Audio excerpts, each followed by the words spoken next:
Nasunog ang isang warehouse sa lungsod ng Parañaque na iniimbakan ng mga padalang karamihay mga sapatos.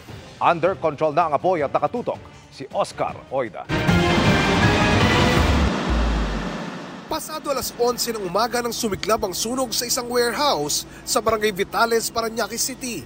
Ilang saglit pa, iniakyat ito sa ikatlong alarma. Ayon sa ilang tauhan ng nasabing warehouse, nanananghalian sila nang may kumatok na lalaking nagtatrabaho sa katabing gusali. Siya pa yung kumakatok na nagsabi na may nahulog na kan doon sa bubong. Yung sabi niya, yung kan ng welding rod. Nang tignan umano nila ang itaas ng kanilang warehouse. Nung nakit po namin, andun na po yung kan, apoy. Anong ginawa niyo? Nalabas na lang po kami. Aabot sa mahigit 40 truck ng bumbero ang rumesponde sa lugar. Pero sa kapal ng usok, pahirapan ang pagpasok. Sa ngayon po, medyo nahihirapan po kami gawa ng compress po siya.